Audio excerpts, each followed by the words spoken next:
Deuxième jour de notre séminaire intitulé « Dieu te cherche ». Dieu te cherche. Et nous avions hier, en introduction, cité le texte de Genèse lorsque Adam et Ève ont péché. Il est dit qu'ils se sont cachés parce qu'ils avaient peur que Dieu les voie dans leur pays, dans leur nudité. Et ils ont mis des feuilles. Et Dieu a dit, où es-tu? Où es-tu, Adam? Adam dit, je me cache. Et nous avons expliqué que tous les humains sont comme leur ancêtre Adam.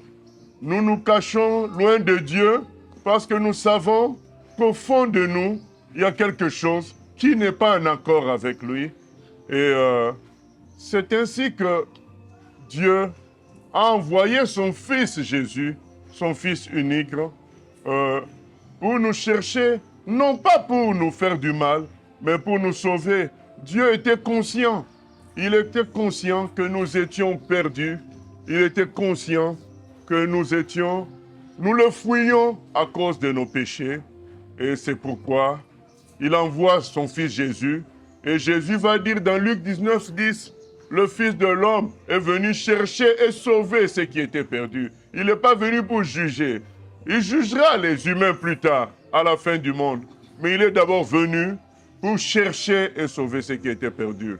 Et nous avons dit que Dieu, il se sert des grains de sable dans nos vies.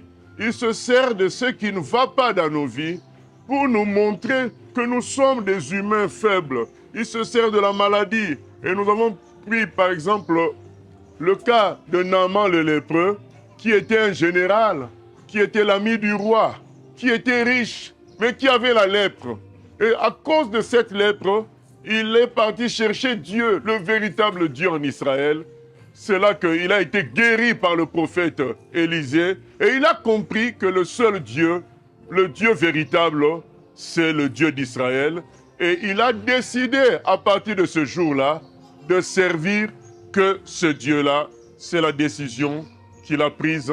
Et nous avons dit que les grains de sable dans nos vies, ce qui nous embête, ce qui est quelque chose, tu te dis, si je pouvais avoir ça, je serais heureux, mais tu ne l'as pas. Tous ces petits problèmes-là sont permis par Dieu parce qu'il veut que nous le rencontrions. Et c'est comme ça que le général Naaman, qui avait la lèpre, a pu rencontrer le vrai Dieu. Et quand il retourne chez lui, il dit qu'à partir d'aujourd'hui, je ne veux que servir ce Dieu-là, c'est lui le véritable, je l'ai rencontré. Donc ces petits bobos, ces petites incapacités dans nos vies, c'est pour nous amener à rencontrer Dieu, parce que c'est la plus grande rencontre que nous puissions faire. Tout le reste, tu peux être riche, millionnaire et en bonne santé, un jour tu mourras. La vraie vie commence après la mort, parce que la vie avant la mort est trop courte au regard de l'éternité. C'est petit. La vraie vie, c'est après la mort. Alors quand nous rencontrons Dieu, nous réglons le problème de l'après la mort. Et deuxième chose, nous devenons unis avec lui. C'est ce que nous allons voir aujourd'hui. Nous devenons unis avec Dieu, le Dieu qui a fait les cieux et la terre. Il devient... Tu fais partie maintenant de lui à partir de ce moment-là. C'est extraordinaire. Et nous avons cité le cas de Zachée, qui était également riche, puissant, mais qui était mal, qui n'était pas bien, parce qu'il savait qu'il était escroc, qu'il avait le péché en lui. Et il a appris que Jésus passait à Jéricho.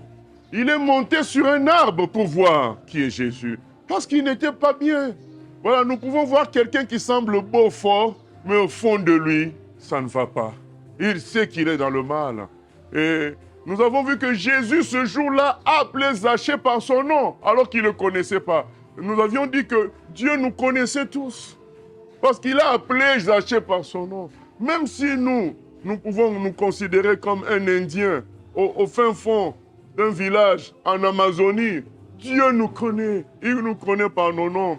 C'est pourquoi d'ailleurs, vers toutes ces tribus de sauvages, des gens éloignés, il a envoyé quand même des missionnaires, afin que chacun sache que Dieu s'intéresse à lui. Même quand nous sommes en prison, nous pensons que nous sommes oubliés. Mais Dieu nous connaît. Et il y a un verset de la Bible qui dit, lorsque vous avez visité les prisonniers, lorsque vous avez visité les malades aux hôpitaux, c'est moi que vous avez visité, dit Jésus. Donc c'est pour dire que les gens qui sont à l'hôpital, les gens qui sont en prison, même eux aussi, Dieu s'intéresse à eux et les connaît. Il veut que tout le monde le rencontre. Dieu te cherche. Il veut te rencontrer. Et nous avons pris le cas de Pilate. Pilate, le gouverneur qui jugeait Jésus. Lui-même, il a dit, mais ce monsieur n'a rien fait de mal. Il a dit à la foule, vous voulez que je fasse quoi de Jésus qu'on appelle le Sauveur, le Messie? Et c'est ce jour-là, Pilate a raté son salut. Parce que quand les gens ont dit crucifie-le, il s'est lavé les mains. Il a dit, ben prenez-le, prenez vous-même cette responsabilité. Et nous avons dit qu'il y a beaucoup d'humains sur terre qui sont comme Pilate. Ils se lavent les mains, ils entendent, ils ont Jésus en face d'eux. Ils disent, ils se donnent beaucoup de raisons. Ah oui, il y a beaucoup d'églises. Ah oui, il y a beaucoup de religions. Oui, mais il y a beaucoup de tout cela. Mais est-ce que tout cela est comparable à Jésus? Tout cela, est-ce qu'il y a quelqu'un qui est ressuscité ailleurs? Jésus est le seul à avoir vaincu la mort. Oui, il y a beaucoup d'églises, beaucoup de faux pasteurs. Mais on ne te parle pas d'eux. On te parle de Jésus. On te parle du Fils de Dieu qui a son image claire et nette. Un jour, j'ai posé la question à quelqu'un qui contestait Jésus. Je lui ai dit, qu'est-ce que tu as à lui reprocher? Il n'a pas su quoi dire. Il dit, tout ce que tu peux dire, tu peux accuser des églises, tu peux accuser des pasteurs. Mais Jésus lui-même, quel mal t'a fait? Il t'a fait. Tout ce que Jésus a fait, c'est de mourir à la croix pour toi. Alors, pourquoi tu ne veux pas te laisser sauver par lui? Et Pilate était en face de Jésus. Beaucoup de gens aiment avoir une vision de Jésus, mais Pilate avait Jésus en face de lui. Mais à cause de la foule, à cause des intérêts personnels, il n'a pas accepté Jésus-Christ ce jour-là. Et je veux nous dire, attention, saisissons, quand Jésus est en face de nous, d'une manière ou d'une autre, saisissons-le. Et pour clôturer, nous avons pris l'exemple du deuxième brigand à la croix. Il y avait deux brigands. Il y a un qui a commencé à condamner le monde entier. Voilà, nous nous retrouvons à la croix. S'il est le Messie, qu'il se sauve lui-même et qu'il nous sauve. Il a accusé, il commençait à accuser. Le deuxième a dit, stop. Nous sommes des pécheurs. Nous avons fait le mal. Mais ce monsieur, lui, n'a rien fait. S'il se retrouve là, c'est qu'il y a une autre raison. Et c'est dans son humilité, l'Esprit de Dieu lui révèle la réalité sur Jésus. Il dit, Jésus, souviens-toi de moi quand tu viendras dans ton règne. Jésus a dit, aujourd'hui même tu seras avec moi au paradis. Vous voyez, Dieu va nous chercher même à la croix, même sur le couloir de la mort. Aux États-Unis, il y a des gens qui se sont convertis. Il va être exécuté dans une semaine. Avant, il rencontre Jésus. Dieu nous cherche partout. Il a dit même aux premiers chrétiens, je vous enverrai dans la persécution, vous allez rencontrer des magistrats, des juges, mais ça sera pour témoigner de moi. Dieu va nous envoyer partout, que ce soit dans la difficulté, que ce soit dans la joie, afin que nous soyons des témoignages de ce qu'il est, que tout le monde sache que Dieu le cherche. Voilà, c'est ça notre thème de séminaire. Et aujourd'hui, nous voulons parler de la suite. Quand Dieu t'a rencontré, quand tu as signé le contrat avec lui, mais c'est quoi la suite? C'est ce dont nous allons parler aujourd'hui. Nous commençons par appuyer sur le fait que tu intéresses Dieu. Nous voulons appuyer là-dessus, que Dieu te connaît très bien. Tu n'es pas un être secondaire sur terre. Chacun de nous intéresse Dieu. Nous lisons d'abord le psaume 139 pour appuyer là-dessus. Le psaume 139. Psaume 139, je lirai du verset 13 au verset 23. C'est toi qui as formé mes reins, qui m'as tissé dans le sein de ma mère. Je te loue de ce que je suis une créature si merveilleuse. Tes œuvres sont admirables et mon âme le reconnaît bien. Mon corps n'était point caché devant toi lorsque j'ai été fait dans un lieu secret, tissé dans les profondeurs de la terre. Quand je n'étais qu'une masse informe, tes yeux me voyaient. Et sur ton livre étaient tous inscrits les jours qui m'étaient destinés avant qu'aucun d'eux existât. Que tes pensées, ô Dieu, me semblent impénétrables, que le nombre en est grand. Verset 18. Si je les compte, elles sont plus nombreuses que les grains de sable. Je m'éveille et je suis encore avec toi. Ô Dieu, puisses-tu faire mourir le méchant? Non, on s'arrête là. Voilà. Donc, il dit, merci d'avoir fait de moi une créature aussi merveilleuse. Tu m'as fait ce que je suis et tu m'as tissé dans le ventre de ma mère. Donc Dieu, c'est lui qui nous a tissés dans le ventre de nos mamans. Il connaît chaque personne. Et il dit, mon corps n'était pas caché à tes yeux quand dans le secret je fus façonné et tissé dans les profondeurs de la terre. Je n'étais encore qu'une masse informe, mais tu me voyais et dans ton registre se trouvaient déjà inscrits tous les jours que tu m'avais destinés, alors qu'aucun d'eux n'existait encore. Donc Dieu nous connaît chacun. Donc il ne faut pas vivre comme quelqu'un qui vit au hasard, dont l'existence est comme un accident. Il n'y a aucun d'entre nous qui est un accident. Nous sommes conçus par Dieu. Et c'est logique, par la suite, qu'il y ait la rencontre avec celui qui t'a conçu. C'est ça notre thème. Dieu te cherche. Mais comme nous l'avons dit, tout a commencé avec Adam. Adam, malgré le fait qu'il était avec Dieu, il a voulu se débrouiller par lui-même et Dieu l'a laissé pour qu'il comprenne certaines choses et qu'il revienne. Oui, chacun d'entre nous a une certaine notion de Dieu, mais nous n'avons pas voulu signer l'alliance avec lui et il nous a laissés et il a envoyé dans notre perdition, alors que nous nous éloignons de lui, nous nous sommes éloignés de lui, il a envoyé son Fils Jésus pour la rencontre, pour nous sauver.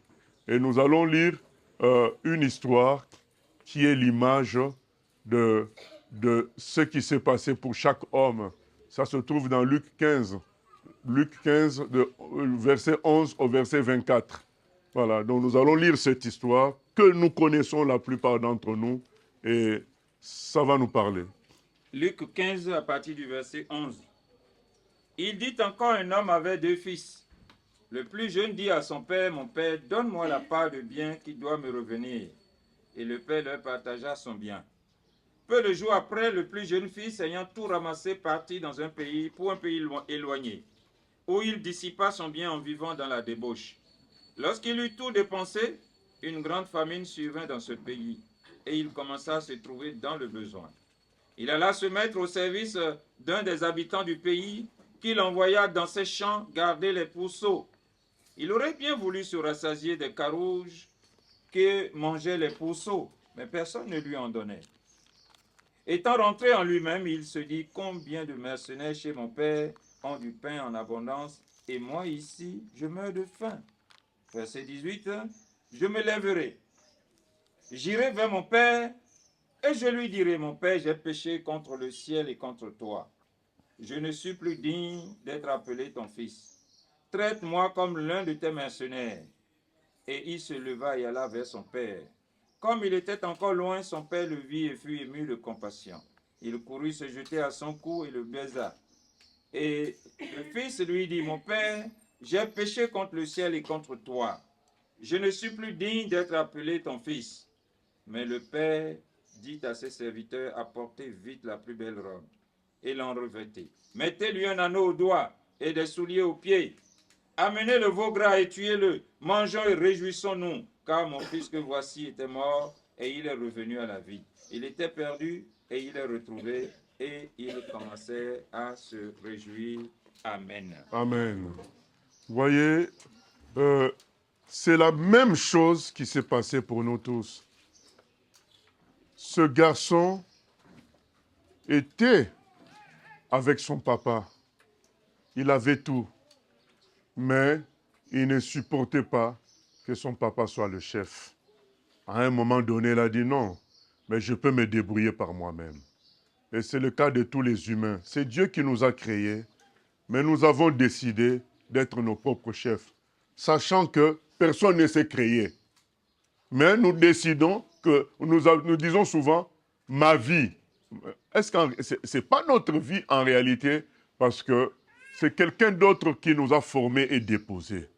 Dire ma vie est déjà une usurpation. C'est Dieu qui m'a créé, c'est sa vie qu'il a donnée, qu'il a prêtée. Et la plupart des humains, chacun a décidé, comme la Bible le dit, de suivre sa propre voie. Et Dieu, ne voulant pas forcer, l'amour ne se force pas.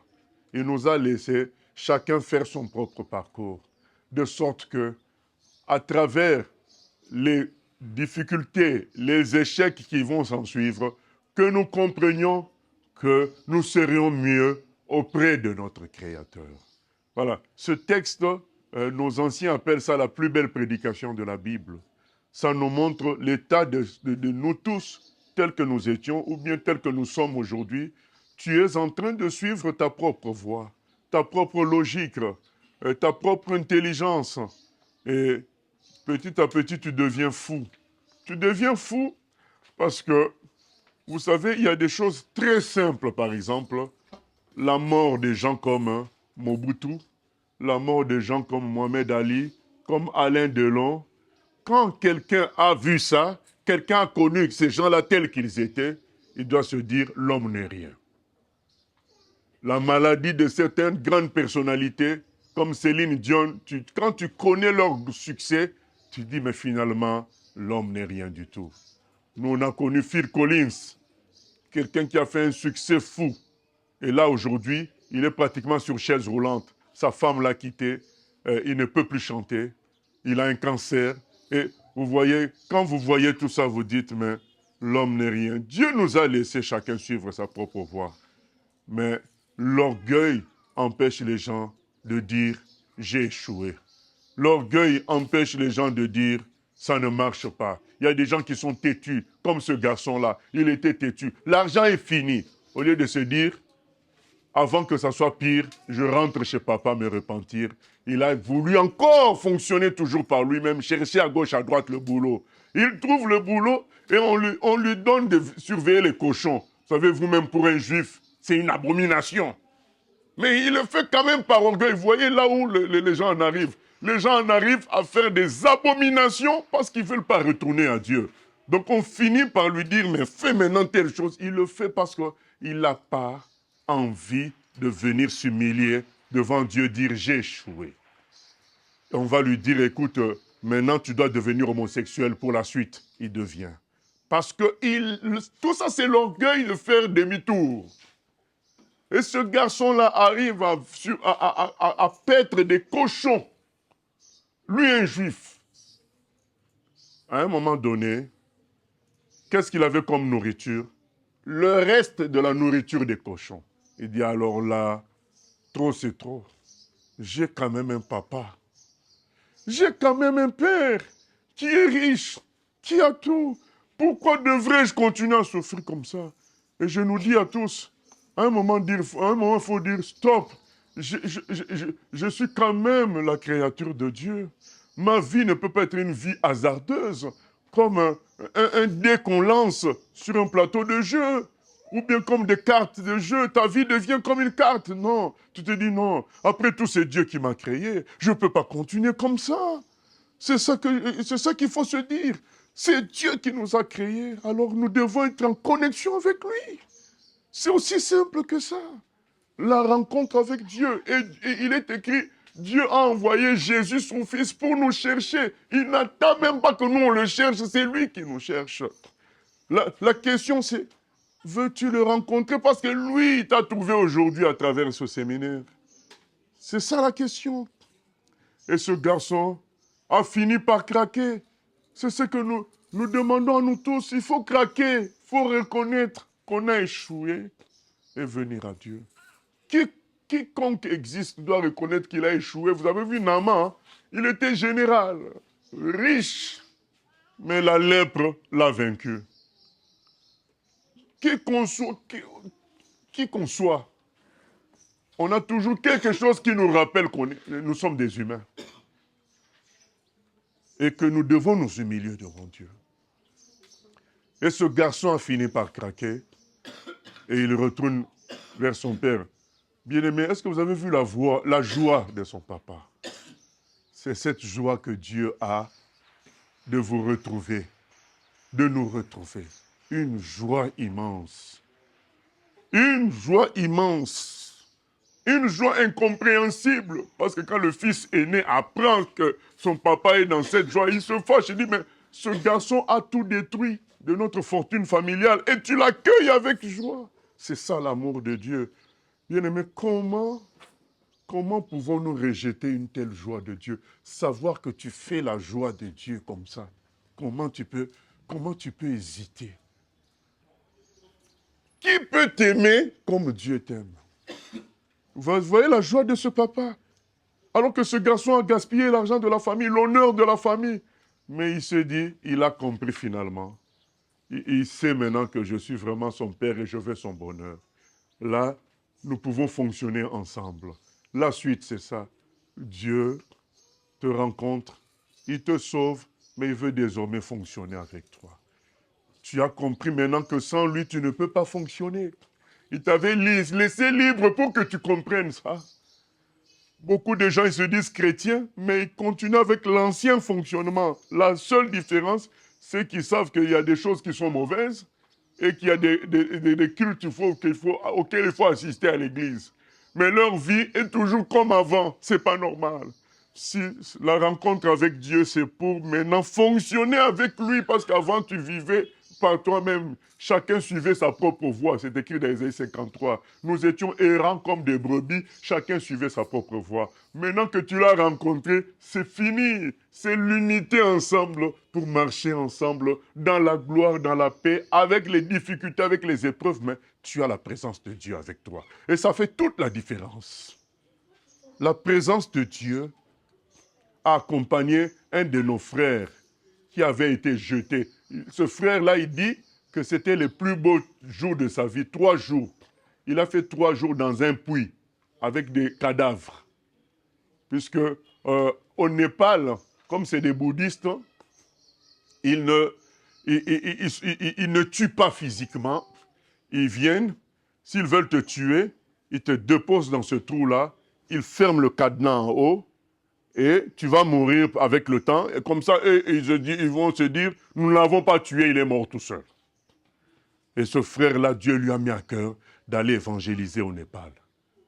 Quand il parle de Jésus, les gens se fâchent, ils le prennent, ils lui cassent les bras. Comme ça, tu ne peux même pas essayer de remonter. Ils lui cassent les bras et ils le jettent dans ce trou-là. Et le trou est fermé par un gros cadenas. Impossible d'ouvrir, mais déjà les bras sont cassés, il ne peut pas grimper. Et il dit que pendant les 3 jours, avec les cadavres qui pourrissent, pendant les 3 jours, la présence de Dieu a rempli cet endroit. Et le 3e jour, un ange est venu, il a ouvert le cadenas, il a ouvert le puits, il a sorti de ce puits-là. Il dit, c'est mes plus beaux jours. Voyez, même dans la souffrance la plus grave, quand Dieu est avec toi, ça change tout. C'est ça la suite. Quand tu as rencontré Dieu, quand il t'a cherché, c'est pour faire un et fonctionner ensemble.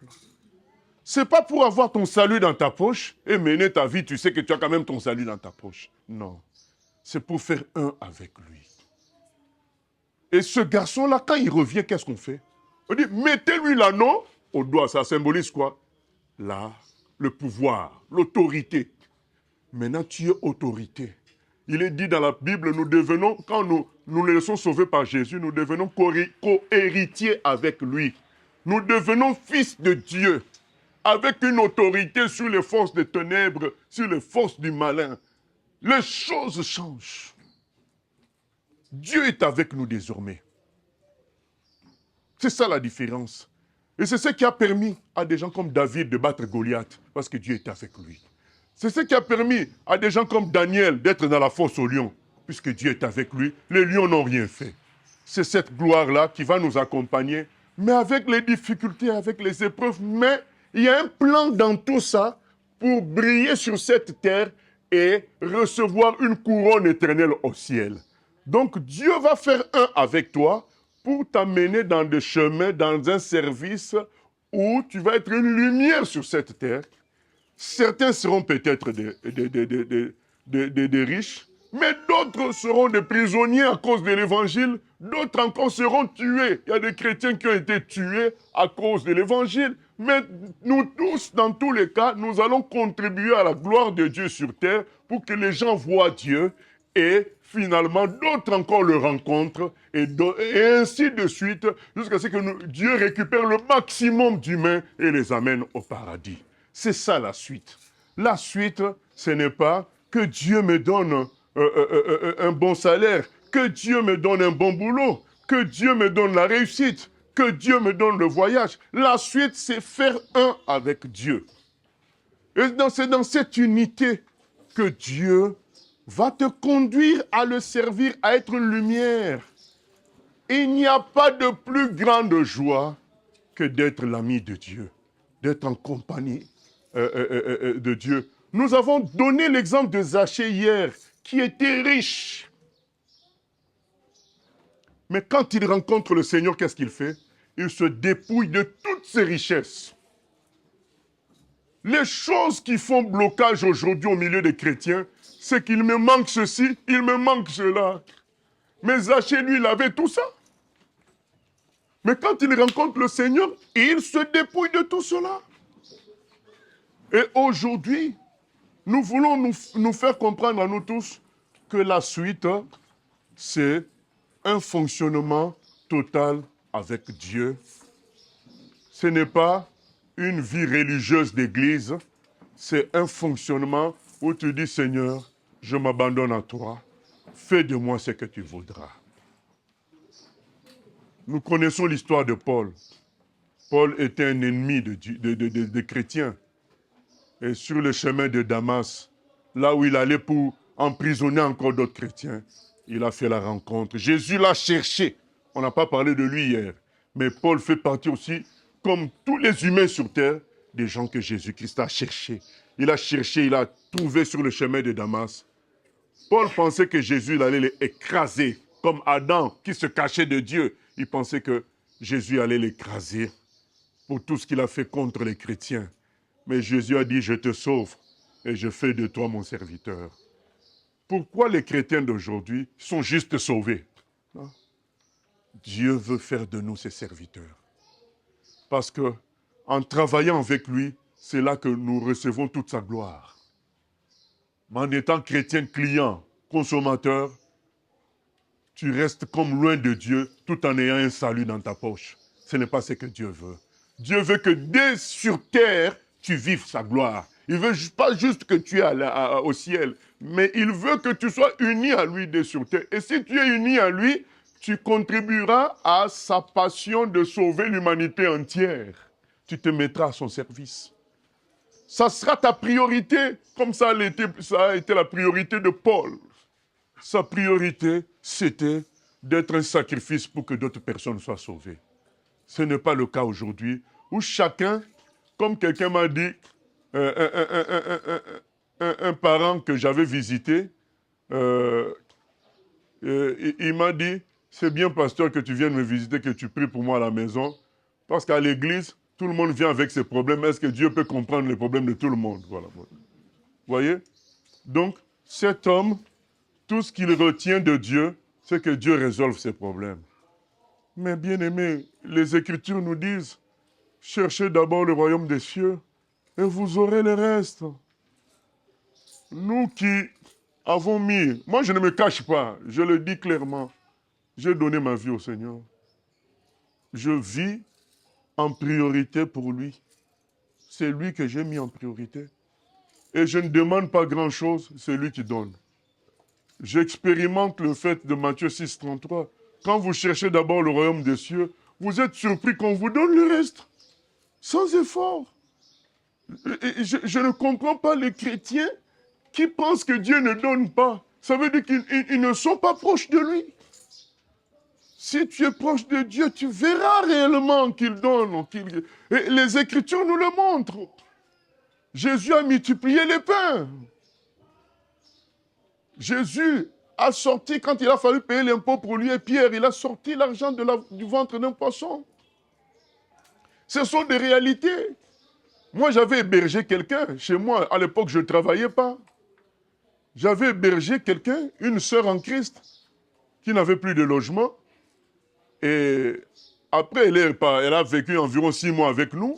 Ensuite, elle a trouvé chez elle. Mais à la fin de l'année, comme je ne travaillais pas, je ne suis pas censé payer la taxe d'habitation. Je reçois à la fin d'année la taxe d'habitation, à l'époque 400 €. Je dis, mais moi je ne travaille pas, ils se sont trompés, c'est une erreur. J'ai écrit à l'administration, on m'a répondu que non, mais il y avait quelqu'un qui logeait avec vous qui travaillait. J'ai dit, ah bon? Donc dois-je envoyer la facture à la sœur? J'ai dit, mais non, moi je l'ai hébergée, donc je ne peux pas encore lui envoyer une facture, même si c'est lié à elle. J'ai dit, non, je ne peux pas. Premier problème réglé, je ne peux pas faire ça. Si tu fais un don, il doit être total. Si je l'ai hébergé, ça doit être total. Ça ne peut pas être encore des partages d'argent comme ça. Mais l'autre question, c'était, mais tu vas trouver l'argent où pour payer? C'est là que je reçois une parole. Mais comment Jésus avait payé l'impôt? Je dis, mais oui, mais il a sorti l'argent d'un poisson. Ben, il est écrit, Jésus-Christ est le même hier, aujourd'hui, éternellement. Je ne me souviens plus de comment j'avais payé cet argent-là. C'est pour vous dire que Dieu est réel. Quand j'entends à gauche, à droite, ah oui, mais j'ai demandé, ça ne vient pas. Mais quand ça ne vient pas, intéresse-toi, c'est une communion, c'est une vie ensemble. Quand quelque chose ne va pas, discute avec la personne, dire, je demandais pourquoi tu ne m'as pas donné. C'est un fonctionnement d'unité. La suite, c'est celle-là que Dieu veut pour nous. La suite, c'est marcher avec lui dans tout. Et il va nous accompagner sur terre avec sa gloire et sa présence. C'est là que tu peux vivre réellement la gloire de Dieu, que dans cette unité-là de fonctionnement. Sinon, il va rester juste un hôpital ou une banque pour toi, mais tu ne peux pas vraiment témoigner de sa gloire. Mais quand tu fonctionnes avec lui comme les Daniel, il s'est retrouvé dans la fosse aux lions. Les lions n'ont pu rien faire. Donc quand il sort de là, il peut dire, mon Dieu est le plus grand. C'est ça la réalité. C'est que les chrétiens d'aujourd'hui ne vivent plus la gloire de Dieu parce qu'il n'y a pas l'unité de fonctionnement. La suite, c'est l'unité de fonctionnement. C'est là que tu vas expérimenter la belle vie d'être avec Dieu. Maintenant, quand nous disons que tu es avec Dieu, il y aura aussi des tribulations et des épreuves. Il y aura des miracles. Il y aura la manifestation de sa gloire, mais il y aura aussi des tribulations et des épreuves, des persécutions, des injustices. Il y aura tout ça.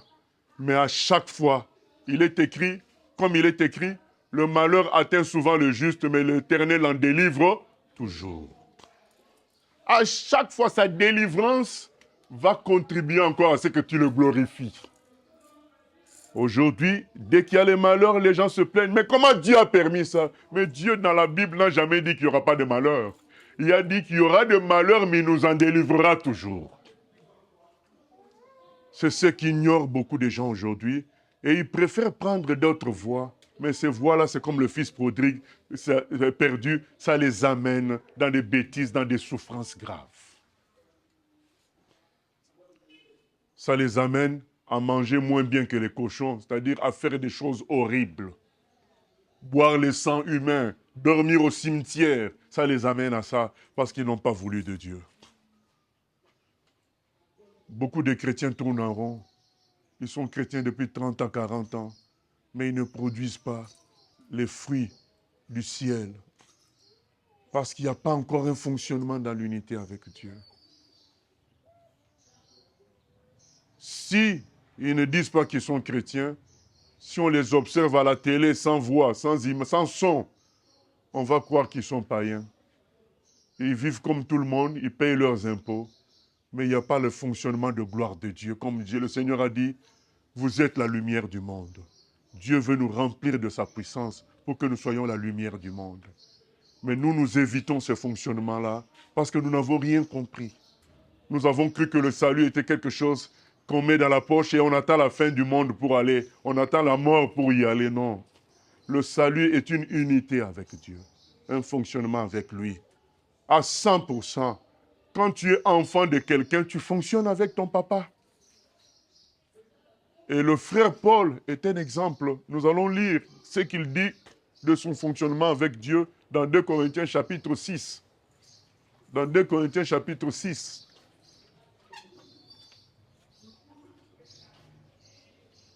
« 2 Corinthiens chapitre 6, de 4 à 10.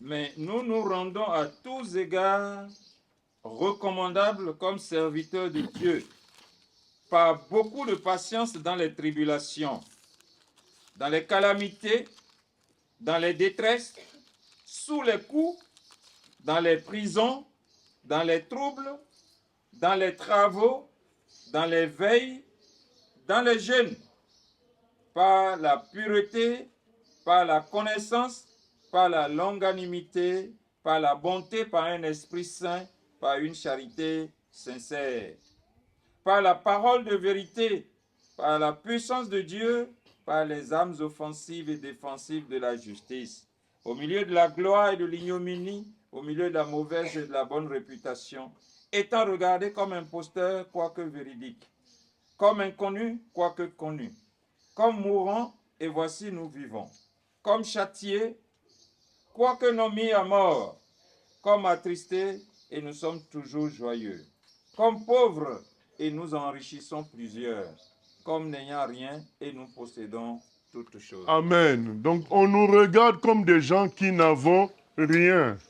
Mais nous possédons tout. Pourquoi? Parce que tout appartient à notre papa, en réalité. Et s'il permet que je n'ai rien, c'est parce qu'il veut que je fonctionne en unité avec lui. Il veut que ma banque soit au ciel. Nous nous disons, non, non, non, je veux ma banque sur terre. Il veut que ma protection soit l'armée du ciel. Quand Pilate a dit à Jésus, tu ne sais pas que je peux te faire tuer, Pilate lui a dit, vous savez, si je demandais à mon armée, à mes légions d'anges venir, vous tous ici, vous serez détruits. Mais c'est mon papa qui veut que tu fasses ce que tu fais là. C'est ça la conscience du vrai chrétien. Il n'a pas peur d'une armée, il n'a pas peur des sorciers, il sait que Dieu est avec lui. Il dépend du ciel. Il ne cherche pas un argent physique terrestre, il cherche la banque céleste par la communion avec Dieu. C'est ce que le frère Paul dit. Les gens nous regardent comme pauvres, mais nous vivons bien. Chaque jour, Dieu s'occupe de nous. Les gens nous regardent comme des inconnus. Parce qu'aujourd'hui, que font les faux chrétiens d'aujourd'hui, les faux pasteurs? Ils veulent remplir les stades. Ils font des compétitions pour remplir les stades. Ils font des compétitions pour faire le plus grand nombre de vues. Ils veulent être connus, alors que Paul dit, les gens ne nous connaissent pas, mais Dieu nous connaît. Le vrai chrétien ne cherche pas à se faire connaître. Il veut que les gens connaissent Dieu. Il veut que Dieu le connaisse, pas que les autres le connaissent. C'est cela. L'apôtre Paul dit dans les coups, dans les prisons, dans les tribulations, dans les épreuves. C'est comme ça que les gens ont vu que nous sommes des vrais serviteurs de Dieu. Les gens d'aujourd'hui, les chrétiens d'aujourd'hui, ils ne veulent pas les tribulations, ils ne veulent pas les complications, ils ne veulent pas les prisons pour Dieu, ils ne veulent pas la vérité pour Dieu. Tu te fais licencier à cause de la vérité, ils ne veulent pas. Ils disent, mais oui, mais qui va s'occuper de mes enfants? Mais quand tu as dit que tu as cru en Dieu, ça veut dire quoi? C'est ça la question que je pose aux gens. Quand vous dites, parce que quelqu'un m'a dit, comment tu es comme ça? Qu'est-ce qui a fait que tu sois comme ça? J'ai dit, la cohérence. Ça veut dire quoi? J'ai dit, moi, j'ai cru dans le Dieu Tout-Puissant. Maintenant, j'arrive devant un lion. Qu'est-ce que je fais? Je considère que Dieu est plus fort que le lion parce que je l'appelle le Dieu Tout-Puissant. Pourquoi vous voulez que j'aie peur du lion alors que j'ai... C'est la cohérence. J'ai cru dans le Dieu d'amour qui a donné son fils Jésus pour moi. Pourquoi vous voulez que j'aie peur d'une maladie? Pourquoi vous voulez que je sois corrompu? comme si ce Dieu-là ne peut pas s'occuper de moi. C'est une contradiction. Ou alors abandonne ta foi. Si tu as... La cohérence veut que tu te dises, ben, si on me licencie, ben, Dieu s'occupera de ma famille. Moi qui vous parle, j'ai fait combien d'années dans les 25 ans sans travailler, avec 5 enfants. Mais Dieu s'est toujours occupé de moi. Et certains vont dire peut-être qu'il est payé par l'Église. Non, l'Église non plus ne me paye pas. Mais Dieu s'est toujours occupé de moi. Et je continue à le servir. Puisqu'il est réel. Nous parlons de celui qui a multiplié les pains. Nous parlons de celui qui a dit silence. À la tempête s'est arrêtée. Il faut choisir où tu crois ne crois pas. C'est un problème de cohérence. C'est tout. Quand les amis, alors que nous avions fini au Maroc, ils ont pris des voies obscures pour aller en Europe. Moi, j'ai dit non, je ne le fais pas. J'attendrai le temps de Dieu. Vous connaissez mon histoire. Et j'ai finalement décidé de venir au Congo. Les gens m'ont dit, mais qu'est-ce que tu fais là? Tu es fou. C'est l'enfer là-bas. J'ai dit, mais Dieu est tout-puissant. En fait, ma réponse est la même. J'ai dit, mais qu'est-ce que vous dites là? Quel que soit l'endroit, Dieu est plus fort que l'endroit. J'irai avec Dieu là-bas. Mais c'est au moment où je dis à mon jeune Français de 15 ans, à qui j'ai donné des cours de soutien scolaire à la maison de mathématiques, je lui dis, tu dois te trouver un professeur l'année prochaine, parce que j'ai décidé de rentrer chez moi au Congo. Il m'a dit, mais pourquoi tu rentres au Congo? Pourquoi tu ne vas pas en France? Je dis au jeune homme, je dis, mais en France, on n'y va pas comme ça, il faut un visa. Et il me dit, mais oui, mais c'est ma mère qui donne les visas. Moi, je ne savais pas. Je lui donnais des cours, ça faisait longtemps. Je ne savais pas que sa mère savait qu'elle travaillait au consulat, c'est tout. Mais c'est ma mère qui donne les visas, je vais lui en parler. Bien-aimé, vous connaissez mon histoire. Quand j'arrive au consulat, les gens ont fait la queue depuis minuit au Maroc. Depuis minuit, il faut faire la queue parce qu'ils reçoivent une quantité limitée de personnes le matin. Donc il faut lutter pour avoir la place pour être reçu. Donc les gens viennent depuis minuit, 1h du matin, prendre la place. Et moi, je viens à 8h du matin, je regarde à droite, toute la queue qui est là. Moi, je viens juste frapper, je dis au gardien, vous pouvez dire à Madame Clérac, c'est le professeur de Gilles. Il va, ah d'accord, il va, il revient une minute après. Allez-y, entrez, monsieur. Je regarde la queue, je dis, c'est pas possible. J'entre dans la salle. J'entre dans la salle d'attente. Dans la salle où les fonctionnaires, eux, ils font pas la queue, les grands du pays, ils font pas la queue. Ils entrent par une autre porte, ils étaient déjà là.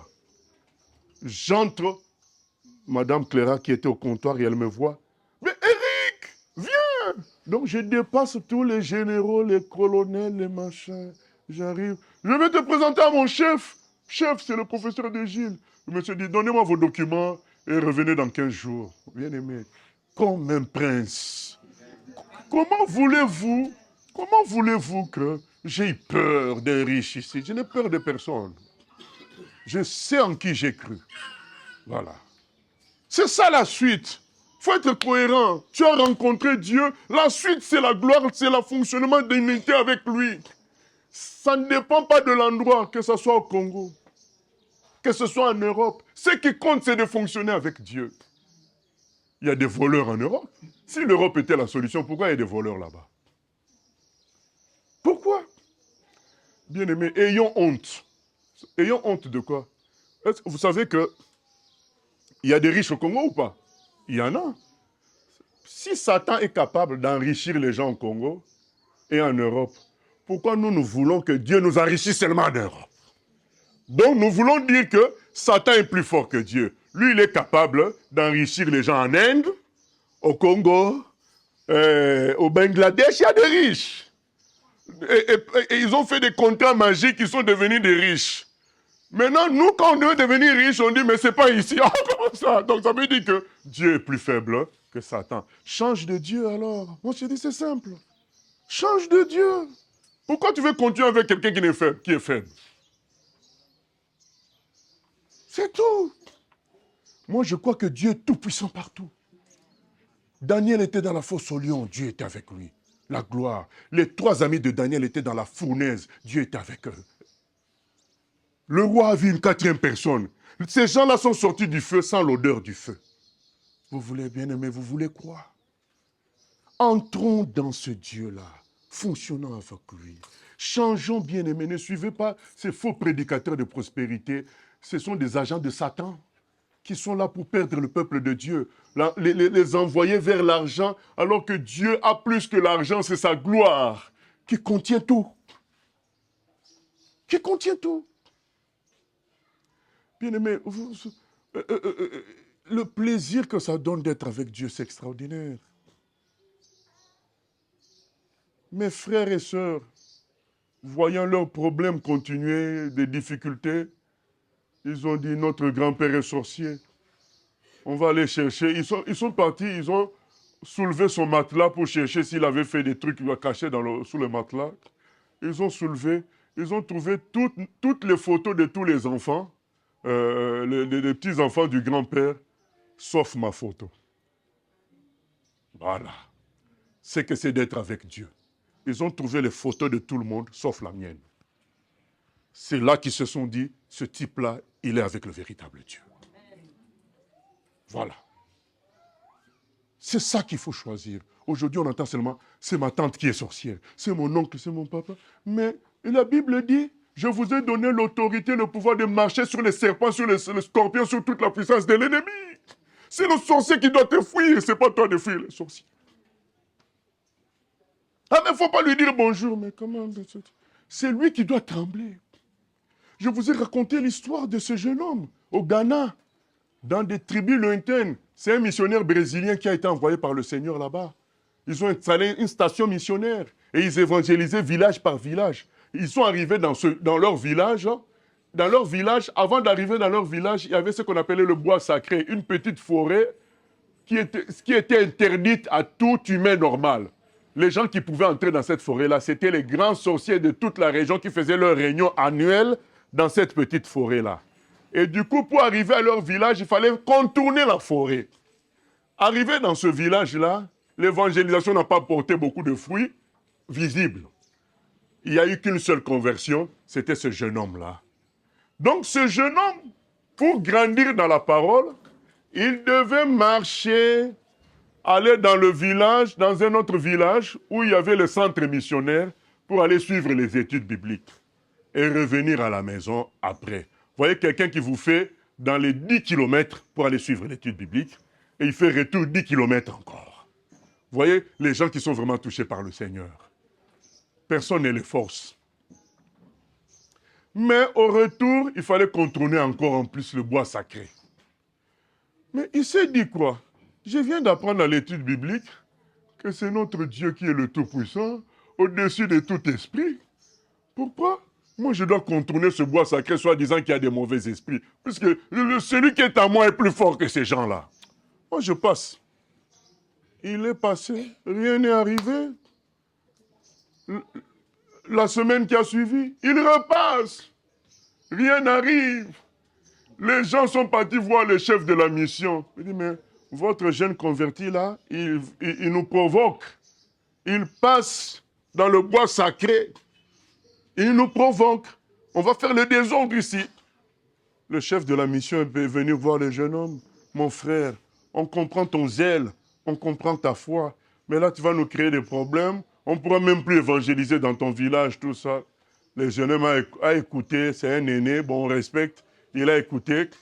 Il a fait 2 études bibliques en contournant encore. La 3e, il a dit, ah non, non, non, c'est trop fatigant de contourner. Moi, je passe encore. Cette fois-ci, il n'était plus le seul à passer parce que les villageois se sont dit, mais le petit passe, rien ne lui arrive. Pourquoi nous, on va contourner tout ça? Ah, nous aussi, on passe aussi. Et c'est comme ça que les forteresses de ce sorcier-là est tombée par terre. Le village s'est converti. Le village s'est converti. C'est une question de cohérence. En quoi nous avons cru? Le frère Paul dit, dans les tribulations, dans les persécutions. Il dit, j'ai été emprisonné, il dit à Timothée, j'étais lié, tout le monde m'a abandonné, mais je savais que Dieu m'a laissé en prison pour prêcher à tout le monde. Donc j'ai parlé devant tout le monde, devant le préfet, devant les grands. Hein. J'ai parlé, j'ai expliqué l'évangile. Que ce soit en prison. Arrêtons de penser que l'évangile, c'est le bonheur matériel. Non, l'évangile, c'est la gloire de Dieu. Romains 1,16. Je n'ai point honte de l'évangile parce que c'est une puissance pour le salut de quiconque croit. C'est ça l'évangile, c'est une puissance pour le salut de quiconque croit. Tu marches, tu es vide, tu es seul, mais avec cette puissance-là qui t'accompagne partout. C'est ça l'évangile. C'est la gloire de Dieu qui t'accompagne. Si cette gloire-là décide que tu dormes dans un hôtel 5 étoiles, pas de problème. Si cette gloire-là décide que tu dormes dans une cabane, toujours pas de problème parce que cette gloire-là arrive à compenser toujours. Si tu es dans un hôtel 5 étoiles, il y a combien de fois les vrais chrétiens n'ont pas eu de dégoût face à la gloire, à la richesse. Il est là devant la richesse, il ne sent rien du tout. Il veut la présence de Dieu. Et quand il est dans la misère, il se sent bien parce que la gloire de Dieu est là. Richard Rembrandt, un vrai chrétien, un Roumain. À l'époque, l'évangile était interdit en Roumanie, à l'époque soviétique. Beaucoup d'entre vous n'étaient pas encore nés, moi non plus aussi. C'était interdit et il a été emprisonné. Dans une cellule prévue par 20 personnes, ils étaient au minimum 50. C'était la nourriture, le reste de la nourriture des cochons. On venait, on faisait bouillir ça, c'est ça qu'on leur donnait à manger. Mais, la gloire de Dieu l'accompagnait. Il prêchait l'évangile aux bandits qui se convertissaient. Il prêchait l'évangile aux athées qui se convertissaient. La gloire de Dieu était dans cette cellule-là. Et il est venu un jour, on l'a sorti de prison. Et quand il retourne dans notre vie normale, avec de bonnes omelettes le matin, l'église tranquille, tout le monde est bien habillé, il dit, Seigneur, ramène-moi en prison.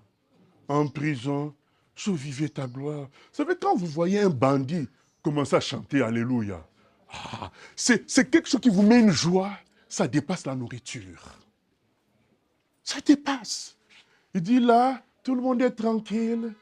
Et quand on dit, levons-nous pour chanter, il y en a certains qui sont assis. Donc Richard Rembrandt, quand il pense à sa prison, où il y avait la gloire de Dieu, dit, Seigneur, ramène-moi en prison. Vous savez, cette fois-ci, il a connu une maladie, je crois que ça devait être la tuberculose. Et quand tu atteins un stade de maladie dans cette prison-là à l'époque, on te mettait dans ce qu'ils appelaient la chambre de la mort. C'est-à-dire c'est une chambre où on regroupe tous les malades qu'on pense qu'ils ne peuvent plus être guéris. Ils vont mourir dans 5 jours, dans 10 jours. C'était la chambre de la mort. Richard Rembrandt déposé dans la chambre de la mort. Maintenant, la chambre de la mort, qui va mourir? La lumière est entrée là, Richard Rembrandt est entré là. Donc Jésus l'accompagne. Vous savez, lisez la Bible, vous ne verrez nulle part Jésus avec un mort. Quand Jésus rencontre un mort, il le ressuscite. Jésus ne pouvait pas laisser la mort faire la bouche devant lui. Dès qu'il rencontre un mort, il est ressuscité. Le fils de la... Est-ce quelle est la relation entre Jésus et le fils de la veuve de Naïn? Aucune relation. Il passe dans un village, il voit les gens aller enterrer le fils unique d'une veuve. Il dit stoppez le convoi. Allez. Puisqu'il a rencontré son ennemi juré, la mort, il dit allez, sois ressuscité. Le fils est venu. Aucune relation. Lazare mort depuis 4 jours. Il dit mais la mort ne peut pas... Là où moi je suis dans les circuits, la mort ne peut pas exister. Richard Rembrandt est dans la chambre de la mort. Qui va mourir? Au contraire, les gens commencent à se convertir. Et comme les gens commencent à se convertir, ils ont tous maintenant un bon cœur. Alors qu'est-ce qui se passe? On a envoyé à l'un d'entre eux 2 morceaux de sucre. C'était une richesse extraordinaire. Ils faisaient 5 ans, 8 ans sans manger du sucre, ces gens-là. On envoie à quelqu'un de l'extérieur un cadeau de 2 morceaux de sucre. Tellement tout c'était devenu bon. Lui, il a dit, moi, je suis plus ou moins déjà un peu bien. Je préfère donner ça au frère Intel, il est mal en point. Ça va mieux le consoler, les 2 morceaux de sucre. Ça arrive au frère qui est mal en point, là, il dit, oh, mais moi, je n'ai même plus de goût, je vais peut-être mourir. Je préfère donner ça au frère Intel. Lui, il a encore la langue qui est bonne. Ça va faire plaisir. Les 2 morceaux de sucre à cause de l'amour qu'il y avait dans la chambre de la mort, on fait 2 mois. Personne ne voulait manger ça. Ils pensaient que ça va faire plus plaisir à l'autre. Vous allez trouver ça au Congo. Au Congo, tout le monde veut garder. Tout le monde veut garder, même le chrétien. Au fait, les gens ici pensent que Dieu a un compte limité. Si je ne garde pas, j'en aurai pas plus tard. Or, Dieu est infini. L'infini, ça veut dire quoi? Quand tu fais moins 1000, ça ne bouge pas. L'infini est un nombre en mathématiques qui ne bouge pas. Si tu fais moins 10 000, lui, il est toujours pareil. Tu fais moins 100 000, il est toujours pareil. C'est Dieu. Donc, il te donne, il y en a encore pour donner à l'autre. Que tu te dépouilles, il en a encore pour te donner. Ce n'est pas un problème. Ça fait 2 mois parce que l'amour était tellement fort l'un pour l'autre. Il préférait que l'autre mange. Ça va faire plus plaisir que moi-même. Et un tel amour a chassé la mort. Tous, ils sont sortis de la chambre de la mort, guéris et en bonne santé. À cause de la présence de l'évangile. À cause de la pratique de l'évangile. À cause de la suite. Chacun est devenu un instrument de gloire, de la lumière de Dieu. Dieu n'était pas une sorte de pouvoir personnel, une sorte de cadeau pour aller au ciel, mais il était une réalité pour chacun. C'est ça la suite. Et des gens comme ça, ils te disent que Dieu me ramène en prison. Il a une famille, attention. Il n'était pas un homme seul, marié avec des enfants. Mais il dit que Dieu me ramène en prison. Sa gloire m'est précieuse. C'est ça, bien-aimé. Dieu nous appelle à aller à une autre étape. Nous allons nous lever et prier qu'il nous aide à saisir la suite et à fonctionner avec lui, quelles que soient les circonstances et conditions, à vivre sa gloire. Marié ou pas, être capable d'être heureux, de n'avoir pas de petits copains, de n'avoir pas de petites copines. Tu es heureux, tu es bien parce qu'il y a la gloire de Dieu qui est en toi. Prions le Seigneur. Éternel, nous venons prier que tu te manifestes avec puissance et gloire pour changer nos cœurs, Seigneur. Nous voulons te mettre en priorité sur tout, Seigneur. En priorité sur tout, Seigneur. Au nom de Jésus. Manifeste-toi. Manifeste-toi, Seigneur. Nous voulons que tu prennes le contrôle de nos vies. Dans le nom de Jésus-Christ. Alléluia. Au nom de Jésus-Christ. Au nom de Jésus. Entre tes mains, j'abandonne tout ce que j'appelle mien.